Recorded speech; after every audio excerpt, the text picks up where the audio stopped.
Vijayawada university మంచి భవిష్యత్తు కోసం తెలుగు విద్యార్థులు ఇష్టపడే యూనివర్సిటీ. కాల్ 9059052378 9059052379.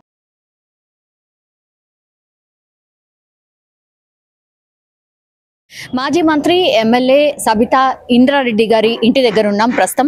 మనం చూడొచ్చు, అంటే నిన్న ఎప్పుడైతే ఎర్రవెల్లి ఫామ్ హౌస్ లో కేసీఆర్ గారితోని వీళ్ళందరూ కూడా బీఆర్ఎస్ కి సంబంధించిన శ్రేణులు నిన్న మీటింగ్ ఏర్పాటు చేసుకున్నారు. అంటే ఫర్దర్ గా ఎట్లా పార్టీ కార్యకలాపాలు కావచ్చు అండ్ బడ్జెట్ సమావేశాలు ఉన్నాయి కాబట్టి ఎట్లా ఏంటి అనేది కూడా ఒక దిశానిర్దేశం ఇవ్వడానికని కేసీఆర్ గారి ఎర్రవెల్లి ఫామ్ హౌస్ లో అందరు లీడర్స్ ని పిలవడం జరిగింది. అందులో భాగంగా సబితా ఇంద్రారెడ్డి కూడా నిన్న వెళ్ళిండ్రు. సో అక్కడ ఆఫ్టర్ ఫుడ్ అంటే ఫస్ట్ సెషన్ వాళ్ళకి 10 నుంచి 11 గంటల మధ్యలో ఈ మీటింగ్ అయితే స్టార్ట్ అయింది.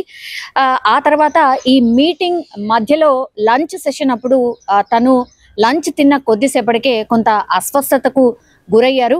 సో అప్పుడు దగ్గరలో ఉన్నటువంటి హాస్పిటల్ దగ్గరికి తీసుకువెళ్ళి కొంత ప్రాథమిక చికిత్సను అందించడం జరిగింది. సో కొంత అబ్జర్వేషన్ తర్వాత వెంటనే హైదరాబాద్కి తీసుకురావడం జరిగింది. అయితే డాక్టర్స్ చెప్పిన దాని ప్రకారం అయితే కొంత అస్వస్థతగా ఉన్నారు. ఎందుకు అని అంటే ఫుడ్ ఇన్ఫెక్షన్ వల్ల ఇది జరిగి ఉండొచ్చు, ఇండైజెషన్ వల్ల ఇది జరిగి ఉండొచ్చు అని డాక్టర్స్ కొంత అబ్జర్వేషన్లో పెట్టుకున్న తర్వాత అగైన్ రాత్రిపూట హైదరాబాద్కి అయితే తరలించడం జరిగింది. ఇప్పుడు మనం ఉన్నటువంటిది సబితా ఇంద్రారెడ్డి గారి నివాసం. యాక్చువల్లీ తను ప్రస్తుతం పైన ఫ్లోర్ లో రెస్ట్ తీసుకుంటున్న పరిస్థితి అయితే కనిపిస్తోంది. అయితే చాలా మంది సబితా ఇంద్రారెడ్డిని చూడడానికి కూడా వాళ్ళ నియోజకవర్గానికి సంబంధించిన చాలా మంది కార్యకర్తలు వచ్చి వెళ్ళడం జరిగింది. నిన్నటి నుంచి ఎప్పుడైతే తను సిక్ అయ్యారు అన్నటువంటి వార్త తెలిసిన తర్వాత ఆమె నివాసాన్ని దగ్గరికి వచ్చి చాలా మంది ఆమెను పరామర్శించడానికి వచ్చినప్పటికీ కూడా పూర్తిగా డాక్టర్స్ రెస్ట్ లో ఉండమని చెప్పారు కాబట్టి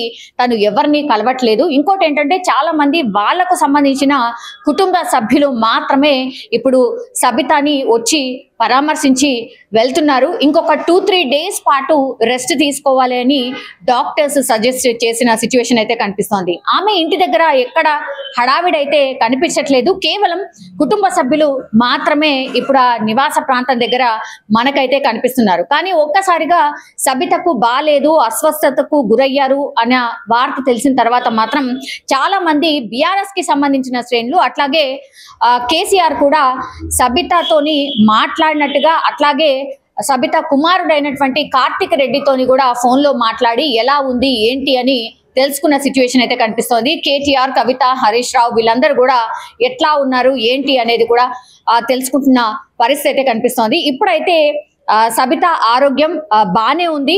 డాక్టర్స్ కేవలం ఒక 2-3 రోజులు రెస్ట్ తీసుకుంటే సరిపోతుంది అన్నటువంటి మాట చెప్పారు. ఆ తర్వాత దగ్గరలో ఉన్నటువంటి బీఆర్ఎస్ కి సంబంధించిన శ్రేణులు కూడా సబితా ఇంటికి రావడానికి ప్రయత్నించినప్పటికీ కూడా వాళ్ళ ఫ్యామిలీ మెంబర్స్ ఎవరు కూడా ఇంటి వరకు రాకండి, బికాజ్ సబితా గారు పూర్తిగా రెస్ట్ తీసుకుంటున్నారు అని చెప్తున్నారు. అట్లాగే మనం ఇంటి దగ్గరికి వెళ్ళినప్పటికి కూడా ఎవరిని లోపలికి రానివ్వట్లేదు.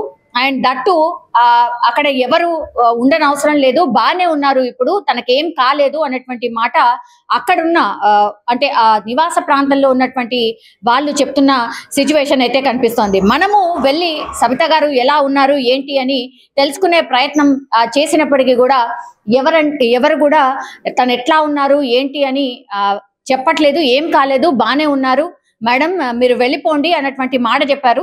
సో అందుకని మనం కూడా లోపలికి వెళ్ళి సబితా గారిని కలిసే ప్రయత్నం చేసినప్పటికీ కూడా లోపలికి ఎవరిని ఎలో చేయట్లేదు. ఇప్పుడైతే బానే ఉన్నారు సబితా అన్నటువంటి మాట అయితే చెప్పడం జరిగింది.